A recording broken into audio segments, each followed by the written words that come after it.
So here we are, episode 35 of the Two Russells podcast. I never thought I'd say that, Russell. 35. Well, we once wondered if we'd ever get to 20, do you remember? So 20 being the holy grail. If you get to 20 as a podcast, apparently that's the point where apparently 99% of podcasts fail before 20 episodes. We're on nearly double that. Yeah, which is fantastic. And the last run of pods, I mean, they've all been incredible, but the feedback I've had on Matt, on Colby, Simon and Serge, oh my goodness me. I mean, it's just incredible how people open up. I hope that people watching this agree that just when you think that we can't find stories to inspire people and kind of trigger them and invoke a few tears, when you don't think we can find any more, we do. Yeah. And actually, it's not for the kind of the sensationalism. This is all designed to inspire, for people to listen to the people that we interview, watch them, and think, wow, maybe I was in that position a little while ago, or maybe I still am. And that person has gone from challenge to challenge through adversity, come out the other side, and is now successful. That's the point of this. And what they say is it that dangerous roads lead to beautiful places, and that's something I want to unpick on today's podcast, which leads me to welcome Ben Madden. Ben, welcome to the Two Russells podcast. Thank you for having me. A man of many hats, Digital Sparks, Fine and Country, and I want to start with the Boys Club, because I'm going to just go straight into that, because off camera you and Russell were having quite a detailed chat about why the Boys Club exists, and also we managed to unpick a little bit of Russell's backstory. So just let's dive into the Boys Club, because it is Mental Health Week this week, so I think be really good to start there rather than our usual where did it all begin for you. So Ben, just tell us a little bit about the Boys Club. Sure. So it's in its current format, it's a group of male property professionals who are all in a Facebook group. And so we ripped off the Facebook group idea from Women in Estate Agency because it makes good sense and it's a platform where we can all just communicate with each other. The reason it exists is after Trustonomics, so we'd been through that boom period of COVID, came out the back summer before Trustonomics, things started to slow. Then Liz Truss did her best work to grind everything to a halt. The start of, where are we now, 2025? So the beginning of 2023, agents were starting to struggle. Pipelines weren't where they need to be. We're going to struggle to get through Q1, lots of negativity, people are burnt out. And I started having conversations with agents. And I've told this like a dozen times, it's almost surreal that agents were messaging me that I don't know or calling me and just talking through this difficult situation they're in. Because at that point, I was heavy on social media content, talking about what I thought was best practice, how you can improve your position, how you can improve your conversion rates, how to, drive better resilience into the business. And so people were reaching out to have a chat. And I thought, it's a bit surreal, because what do I know, really? And but you must have done something to trigger that, did you? Well, I think it's did the you amount lay of your content I was story putting out there. or? No, not really. I think, I guess, my story, if you like, my content is out there. People, some people would have known that I had a business and it went reasonably well and I exited that. Maybe there was some of that. That business, like all business, had really great times and tough times, and people may have known that. But I think it was more that I was talking about collaboration and agency more, and that like this business would work much better if everyone learned to get along, which anyone who's an agent in London will understand why I'm saying that. It's because it's not common practice for agents to work together very well. So yeah, I had a load of these calls, messages, and then got a poignant message into a WhatsApp group from someone that had just been through a horrendous experience. Last 12 months of their lives. I won't betray a trust here, but if you can imagine things that can go wrong in your life, they all went wrong. Business, relationships, both partner, children, parents, everything. It was like a Guy Ritchie movie, his story. But there wasn't much of a lovely ending. No happy ending.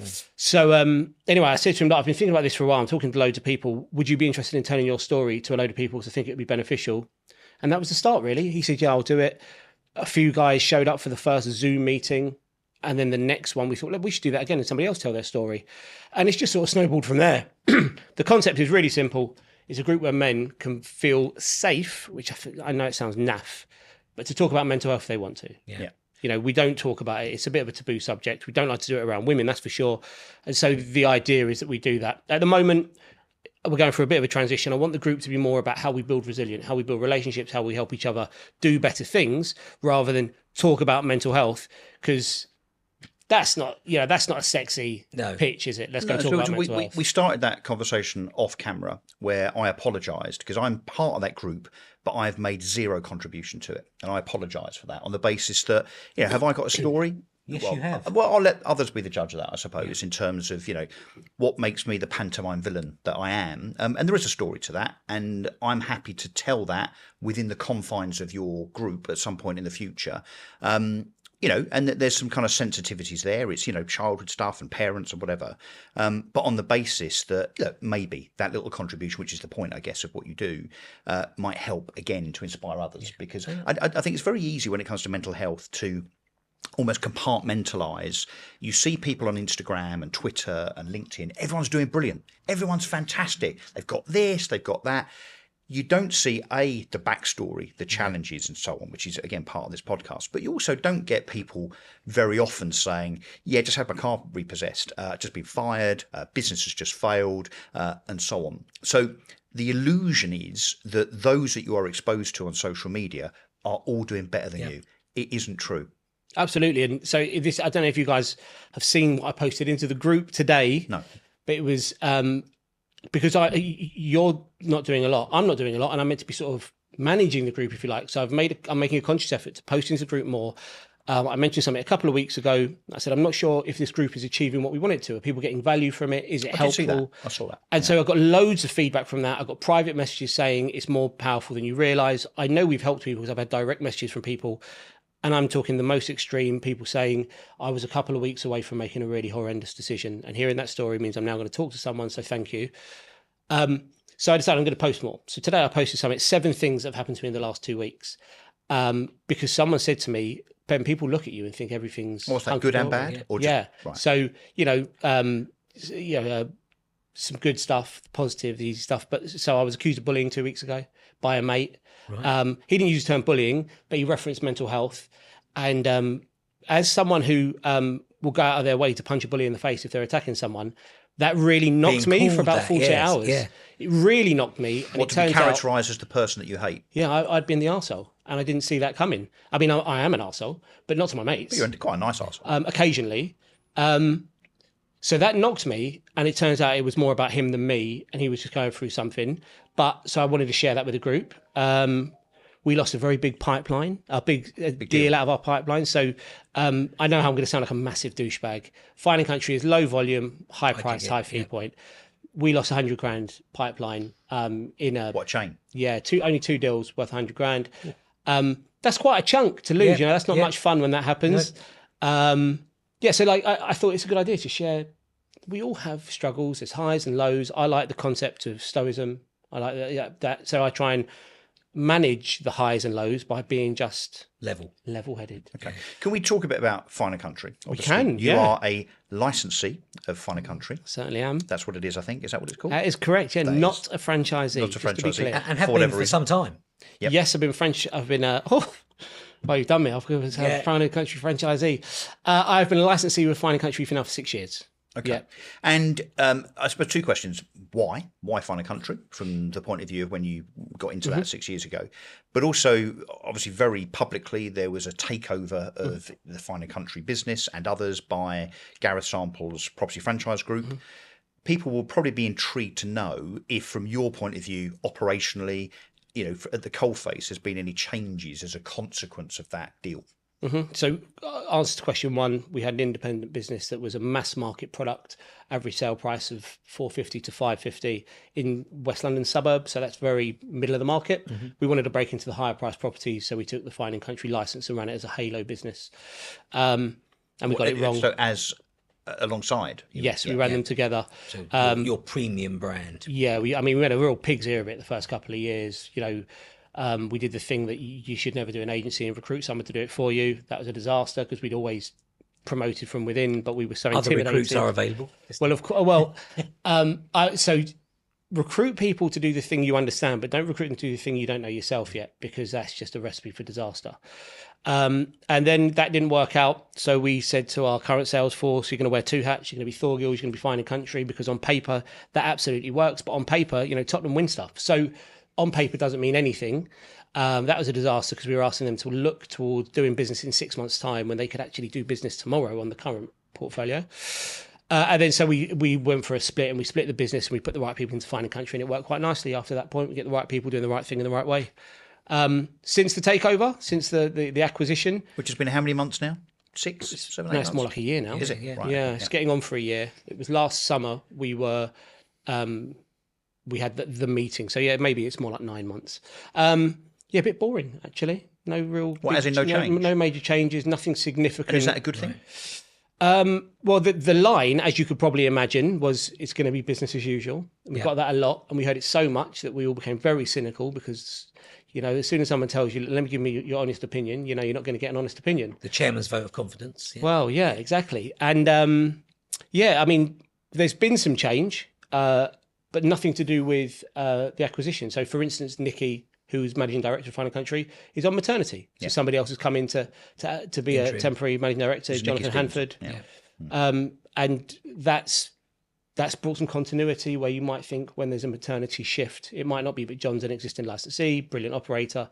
So there's been nothing particularly exciting. There might be in the future. But... So, I mean, dare I venture then, and you won't want to talk out of turn, I'm sure, but and I don't mean you to, but were there specific things that you expected within the first year of that deal being done that haven't happened?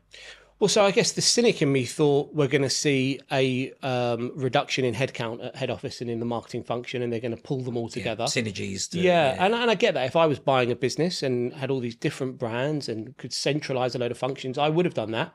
Hasn't happened yet, which is great. So I've obviously given that the kiss of death. That'll be announced in a week or two.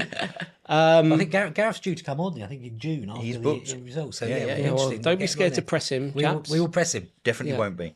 Yeah, I'm sure you won't. But Gareth came out the weekend that the sale went through. Fine and Country had an away weekend to sort of run through a few different things, and that was in Portugal. He came out, he met everyone, good guy. I think what's refreshing is that Gareth, and I don't know if this sounds derogatory, it's not intended to, but he's a normal guy. Yeah. He's running a huge business. Is he an ex-agent? Yeah, yes. And he's just so down to earth. Just you think of a business's size, you think maybe whoever's running it is going to be away from the real world. They're not going to have an appreciation for what's happening on the ground, but I feel like he does. He has good people around him. So, But you're left to it though. Yeah, I mean, as and that's as licensees, you've got a little bit more freedom than a franchisee. I mean, I think that's the real difference. And you've just taken a new role there, haven't you, where you're going to hopefully influence it a bit more? So I sit on the National Advisory Council. The idea there is that we present or sort of work in the best interest of the licensees and collaborative head office to make sure mainly marketing spend is appropriate. And I'm now the chairman of the NAC. So congrats. Yeah. Congrats. Yeah. I mean, when I took the London rep role a few years ago, it was just, I think I'm the oldest or the longest standing. Longest you just got stuck with it. 6 years you're in. Yeah. And so I don't want to talk too negatively because I'm really good at that. It's I guess it's sort of a privilege, but I'm excited about it because does it have genuine influence? The NAC has influence as a collective. The chairman has to try and sort of manoeuvre and make sure everyone gets their voice across. Yeah. My role is to help the NAC present all the arguments, all the beliefs, all the goals of the licensee to head office. Why I'm excited is because I think the state agency is going for a bit of a transitional period right now. The brokerage model is very in vogue. Self-employed is in vogue. Self-employed in Fine and Country has been doing self-employed for 15 years. Yeah. But there's premium agents sort of sprouting up. And so Fine and Country need to protect what they've got, continue to innovate, and push forward even further. They're the most recognised, the most positively reviewed premium estate agency in the country. It's a mouthful, isn't it? But they've got good things going on. They've got, it's a brilliant model in my opinion because it's a premium offering delivered by independent entrepreneurs. Can I just probe that for a second? Yeah. So I think what you've alluded to is that Fine and Country obviously are very protective about the Fine and Country brand, as they should be, which almost flies in the face of the self-employed brokerage revolution, which is much more about personal brand. But then sitting behind your head is a thing called Digital Sparks, which you might want to explain before I expand. Explain what Digital Sparks is. So Digital Sparks is a business we launched at the start of this year off the back of going through the pain of delivering high quality content ourselves from a social media perspective. It's about personal brand. it's personal branding meets high quality short form video content meets using it correctly on social media. We've done it for years. We've systemized it, and now we offer it to other. But this is not just for other professionals. fine and country licenses. No, it's for everyone. This is for everyone. Anything. Yeah. So if someone from, I don't know, Daniel Dagger's outfit or from EXP pops up and says, hey, Ben, I'd like to embark on a project with Digital Sparks, that would be fine, even though technically they could be a competitor in your backyard. So we wouldn't work. We only work with. Well, no. The simple answer is yes, they absolutely can. We work with brands all over the country at the moment already. Separate to Fine and Businesses, Country. nothing to do with Fine and Country at all. I'm a licensee for Fine and Country, so I'm a customer of Fine and Country head office. And Digital Sparks is a completely separate business designed to help estate agents level up. My general view is just very, very briefly: if you tell your story honestly, authentically, warts and all. Yep. Then the consumer will start to understand just how tough a job it is and how good you are at what you do. And give information, advice, and guidance. Expertise, Don't guidance. just keep banging on about market share. Yeah, no, it's not that Have at all. it's So not just to be clear, personal branding is know you, like you, trust you. So I want to talk to you about who you are, what you believe in, what's important to you. Because if it's important to you and it's important to me, so you're my next agent. And if I unpick that a little bit, warts and all, if we look at when I met you for the first time in your office briefly, I went through the 5 black T-shirts that were there, which I thought he's like, do you know, he's like the Fonz. Remember the Fonz, where he opens the wardrobe and he's got a load of T-shirts that are all the same. That's this Ben. man is completely efficient. He's got all his wardrobe Well, they mapped labelled out. Monday, Tuesday, Wednesday. Well, they don't need to be, do they? Because they're all the same. They're the same. And then you started talking a little bit to us about your backstory and your warts and all, because it wasn't silver spoon into West London, let's become an estate agent. You had a pretty tough. Well, I'm going to just ask one question just to finish off the branding thing, just before we go into backstory, which obviously we will. I want to probe and ask, with that conflict, I think it potentially is a conflict between national brand and personal brand, which one wins? Because it seems like you've got a foot in both camps. So, this is really interesting. Your timing is really spot on because we're having this conversation at the moment. I get that a lot. Well, okay, I'll take a word on that. Fine and Country is a brand, and actually, if you think about the British consumer, we like a brand. If you go over across the pond, they like a person. Yeah. We're good with brand, and so we make decisions based on brand. And that's worked up until now. But what we're seeing in the world of agency, of course, is the rise of the personal brand and the independent agent and the person being front and centre. I don't think we're early enough in to say whether the person versus the brand is going to win. I'm not making a big bet. We do it both ways. We have fantastic brand backing up our agents, but we tell our agent stories relentlessly. I think it could be both. Yeah, well, that's what we're trying to tick both boxes. I think you can have the platform brand as being very important and very credible and attractive, and then a personal brand underneath that. But anyway, sorry, mate, go on. Let's get into Ben Jr. That personal brand actually just remaining consistent. Yeah, but do you know what? I would also argue whether you're authentic. Yes, but even if you're if you're part of a franchise or license business or whatever, even if you are a neg or a lister at Beresford's or Best of Weaves or whatever, I still think personal brand is super important because you're then creating value that you own as an individual and take with you. But anyway, but also from your conversion perspective, if you've watched my videos online for the last 6 months as a consumer in our local area, you've seen my girls, you've seen where we failed, where we've done good business. I've given you some advice. I've talked about the local area. It's authentic.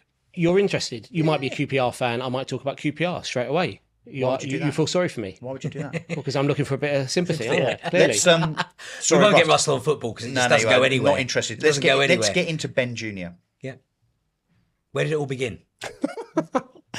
Where did it all begin? Wow, How old are you? What a story. How old am I? 42. 42. Hard to believe. Okay. So that makes you born in 83. Oh, crazy. 70. You were born in the 80s. Oh, your maths is a bit off. Yeah. You were born a year before I left school. That absolutely pisses me off. But anyway, let's. We mic drop. We can finish there. And it shows. Okay, so born where? West London, Hammersmith. And brought up in West London. West London, yep. Okay. What was family life like? Yeah, I mean, look, everyone's got their story, right? Why did you smile slightly there? Well, I've got no problem with telling my story. I think I'm quite old school in that, I don't want to present a position that ever draws any sort of sympathy unless it's around my football team. Tell you how it is. What is that, QPR or Spurs? QPR, absolutely not Spurs. Yeah, QPR. Actually, I gave Spurs up earlier, so I thought. I just like to have a dig at Spurs. What sort of family were you born into? So, okay. my parents had quite tough upbringings. My mum is the daughter of a London gangster, bit of a scumbag human being. Wow. So your grandfather was a gangster and not a very nice guy? Not a very nice guy. So his dad owned bookmakers. He took over that business. He exited that business, I think, late in the 70s, early 80s. Big exit. Got into property, but the entire time he's a bit of a gang. He said, I remember hearing lines like, he came up at the same time as the Craze. And I mean, like, who talks like that? Yeah. So when I say scumbag, I mean he would beat my nan to a pulp in front of my mum, throw her down the stairs, lock her on the balcony for the night. I discovered this recently. My mum doesn't like music, which is just a wild thing. Who doesn't like music? Yeah. I saw it just a few weeks ago. We were talking about it. And she said, I think I don't like music because he used to turn it on when he beat her. Right. What, to shield the noise? Yeah. But so my mum grew up in that environment. They separated, divorced, which was not common all those years ago. Mum was sent to boarding schools and went to 13 different schools during her time, and has ended up, I think the honest way to say it is she hates men. She just does. Well, I think she's got probably good reason. Yeah, she has. And I think if that was happening nowadays, she'd have been able to get help. She'd be able to, she'd be in a different place. Did she have brothers and sisters? So have you got aunts She and had uncles? 2 half brothers, and that was my nan's second partner. That was later. Yeah. Yeah. So she was on her own. Yes. So she's on her own watching this domestic abuse. Yeah, and it was when she was quite young. I mean, not a baby, but old enough to be completely aware of what's going on. And you think that inevitably affected her in later life? Did it affect then the way that she was a mother, do you think? She is ferocious. She's fearless. And I do mean fearless, like psychopathic fearless. What, as in terms of what? Being able to speak her mind, or wildly outspoken. Problem in a shop, she'd intervene. Oh, doesn't intervene. She is possibly the problem in the shop. Right. So, and I don't mean she's. So her default position is if a problem presents itself, she'll just attack it. Because that's how she was brought up. Yeah, by I mean, her I guess father. so. Yeah, because her father would have done the same thing. Her father would have. Her mother would have. My nan was a fighter. She wasn't. When I say she was getting beaten, it's because he was 6 stone heavier than her. Right. But she would try and Fight back as much as she could. Yeah. If it was nowadays, my nan would be diagnosed with some sort of mental health condition because she was a bit of a lunatic. She died when I was 11. I was probably closer to her than my mum and dad. I don't know why that was. I was just the blue-eyed boy, obviously. Was she good to you? Yeah, great, wonderful, amazing. We just had the most fun and just all the silly stuff. Yeah, but she was crazy. And like back then, it was I've just got a fun nan. But looking at it now, I think. But did she often say things when she was with you looking after you, where you'd think, even then as a kid, can't believe you just said that now? No, I don't think I was aware enough of that. I have a hyper awareness. I mean, there are some bits and pieces. Go on. I can remember. Go there, Ben. I can remember hearing a conversation about moving to Spain after they had my granddad killed. Wild, right? Yeah. Now I can't remember anything more than that. Wow. Other than it was moved to Spain and probably open a bar. What a random thing that is to remember. Hang on. And have you asked that? Have you? No. I mean, sorry. So they were discussing. They were planning. This came back to me. This legitimately came back to me a week ago. I hadn't thought about that probably for 15 years, and a week ago something came up and made me think about that. And so I'm pretty sure, even though as a young boy, I was aware that they were considering having my granddad offed. Right. Wow. And you were part of that conversation because you were a kid, and they thought. Well, no, I'm just there, listening in. But you heard it. I heard it, and do you remember how that made you feel? No, I don't remember. It's the honest truth. Mixed emotions. I know that I was quite a scared child. So my mum is a very combative woman. Just to touch on my dad is from a council estate in West London, Shepherd's Bush, quite tough, located, quite a tough area. His mum died before he was a teenager. So he was raised by his dad, who was a bricklayer and I think an alcoholic. So he had a tough upbringing, and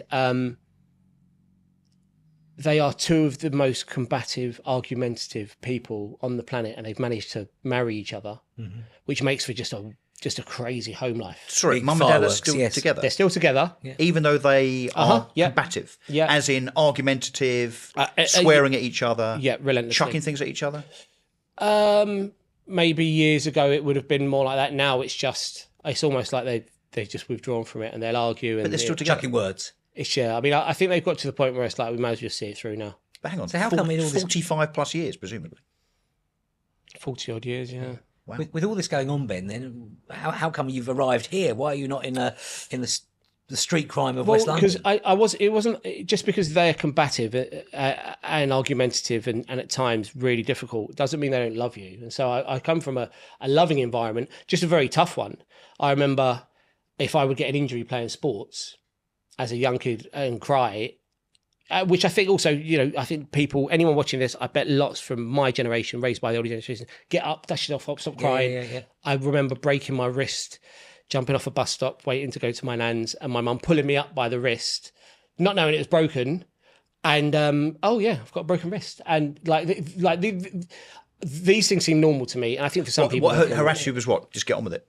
Yeah. Just get on with it. Yeah. Stop moaning. Crying, don't moan, be tougher. Don't be weak, basically. And how has that manifested itself on the Ben Madden of 2025? It drives resilience. It does drive it. So, sorry, that's what I started to tell you, that as a child, I was quite scared quite a lot. Most kids look forward to a Friday and the weekend. I remember finishing primary school and thinking, oh no. I hated Fridays because my dad was a scaffolder and would go to the pub on a Friday. He'd come from home, and actually the issue was not him coming home drunk. It was mum was waiting for him to arrive so they could have a fight. Yeah. She just wanted to have a row, and I hated it, and I was really scared of it. And so, the knock-on effect is, I guess, that I don't have a very good education in marriage.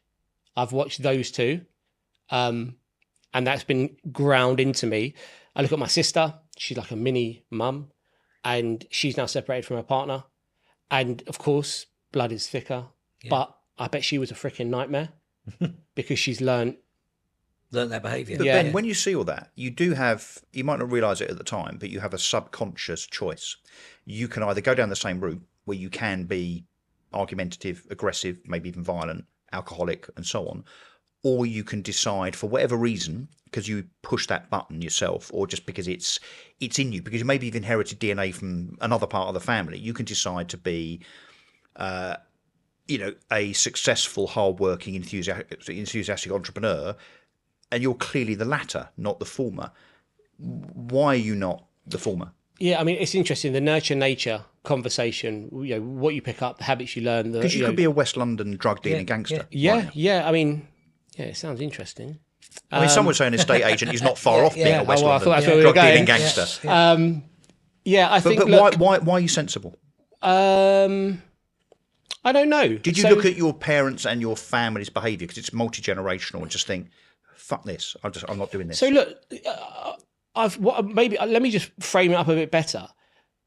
Normal home life, normal house. Dad goes to work every day. Mum goes to work every day. They love me and my sister. They just display it in a very different way. Mm-hmm. Their love is pull yourself together. Yeah. If someone was to attack me, God help them, So they're just not traditional emotional parents. They're not woke. No. Oh, I had to get it in there somewhere. Yeah, I mean, that. To be fair, I'll give you that. that. Takes 20 minutes. Yeah, they're not taking you down a path saying, right, no, and let's get you. They wanted me to be educated. So I remember making bad decisions at school. So I was reasonably, I was okay from an academic perspective. Top sets. I enjoyed maths, which is a weird thing to say, but I was quite good at sports. Anyway, GCSEs and that sort of era, I didn't have much fun. I was sent to a school sort of slightly further away, so I didn't have that many mates at that school, and I didn't dislike high school. I just didn't have a great time.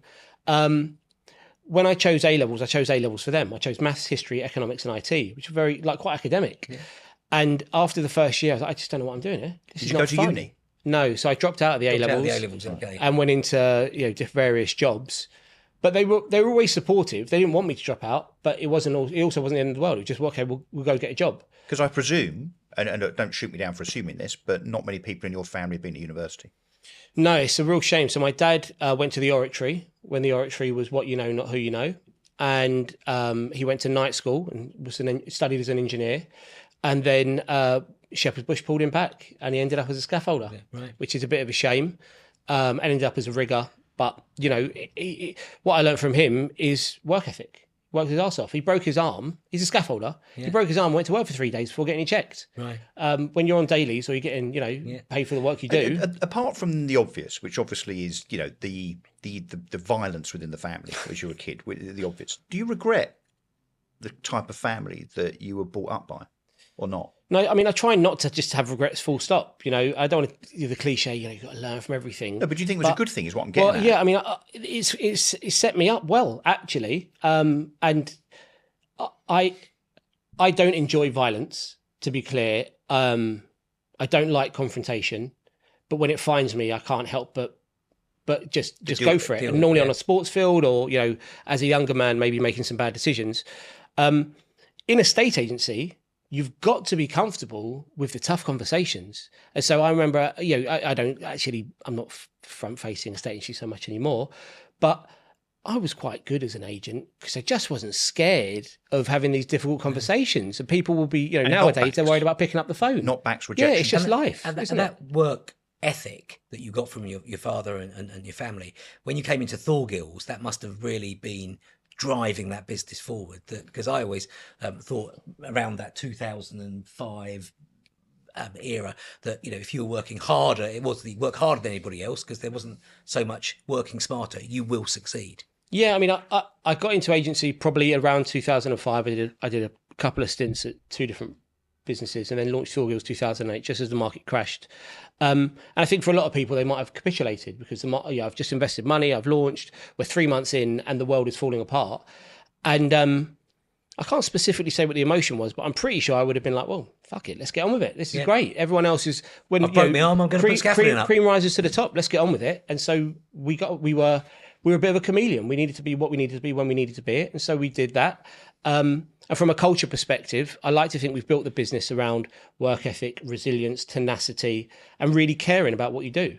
If you care, the person that wins is always the person that cares the most. Yeah. I've got a really naff mantra: believe, care, try. Okay. If you do those 3 things, if you have enough belief, you care about what you're doing, and you genuinely try, not, I might show up today, work your ass off, you win. Can we expand on the care aspect of that? Mm-hmm. And also on just maintaining the kind of family conversation. You've got 3 girls. 3 little girls, yep. How are you as a father, would you say? Because I see you, look, we know each other a bit, we're connected on social media.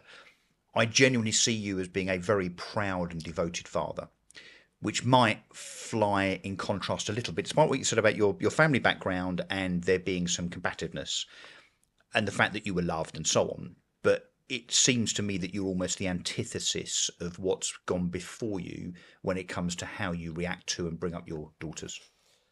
Yeah, I mean, our parenting is, well, as you'll both know, it's the Rubik's Cube that you're trying to solve with a blindfold on.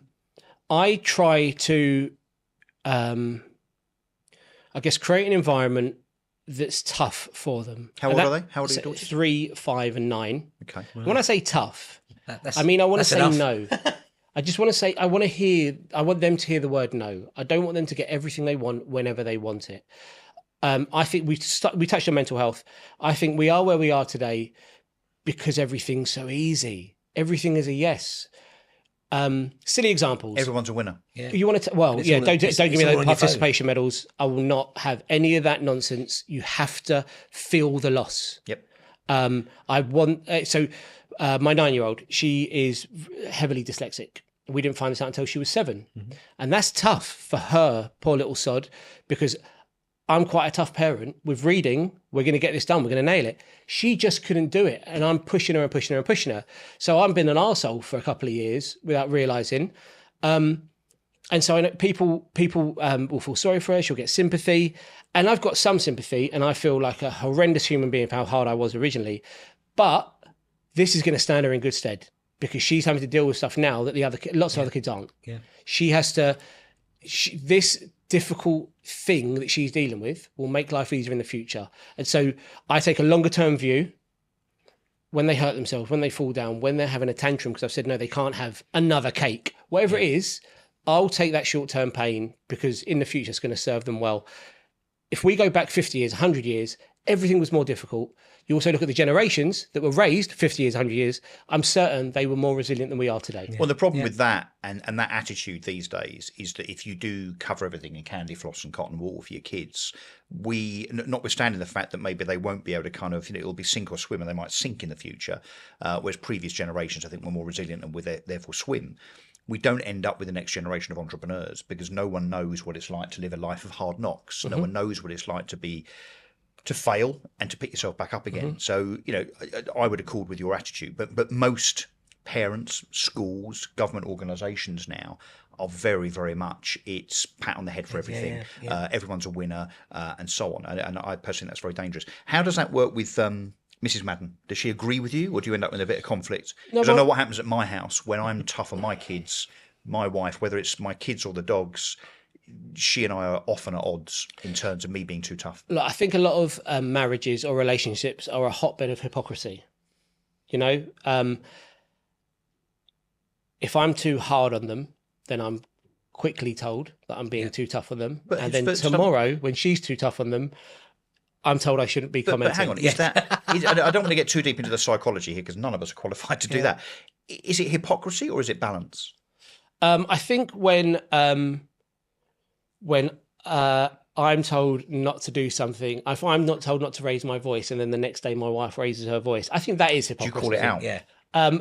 Sometimes. I mean, I think we're headed to slightly uncharted waters here, and places we don't want to be. And I'm conscious of the time that we've got and the time that we've got of you, Ben. And so how do you juggle all this? Is what I'm keen to know. You've got Digital Sparks, you've got Fine and Country, you've got the Boys Club, you've got 3 children, you've got a business you're running. When I popped into your offices, there's 6 people sitting there, on the phones, driving, looking to you for guidance. There's inspirational messages everywhere.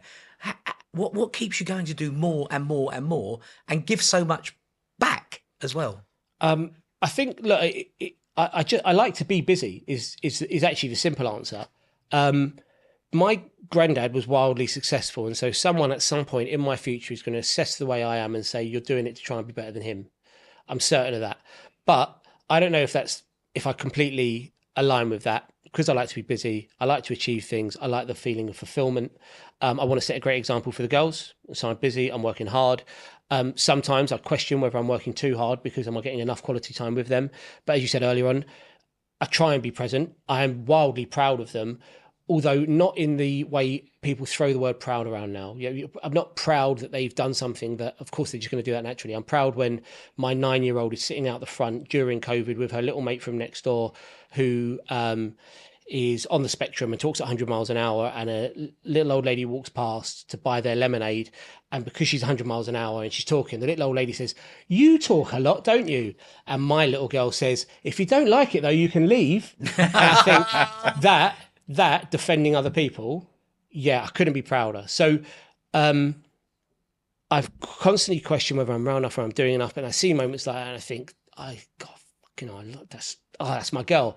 And so as long as I see moments like that, and as long as I'm able to put dinner on the table, and there's the Boys Club is giving something back. So apart from your kids, who obviously you love unconditionally and you are very proud of, understandably so, who in the world do you most admire? Whether it's within property or not, who's your kind of North Star, and you look at them and think, they've got it sussed. I like them. They're pretty cool. I don't think I have one person like that. I think I go through seasons. So, someone will appear and I'll think, that's pretty impressive, or what they're doing is pretty cool, or how they manage to juggle so much. Yeah.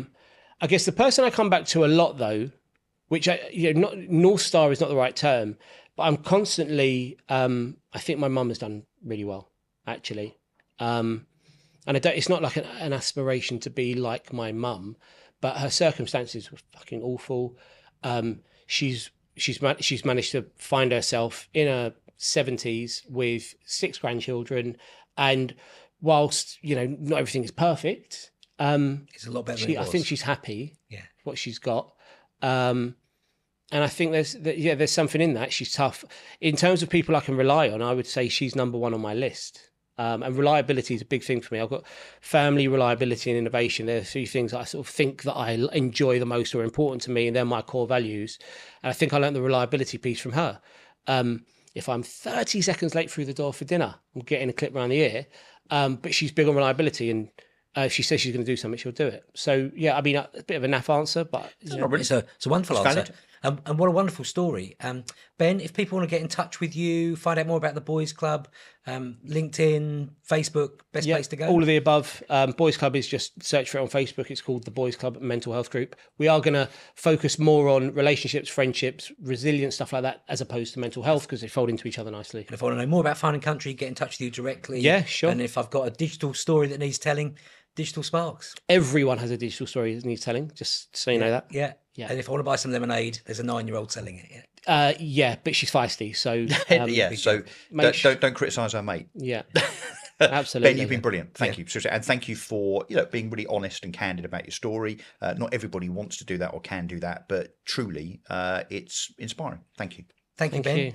So that's it. Episode 35. Obviously, episode 36 coming up next. A man who was selling houses to the stars in the Bahamas by complete chance from a conversation. So we look forward to that one. So it just leaves me to say it's good night from me. And it's good night from him.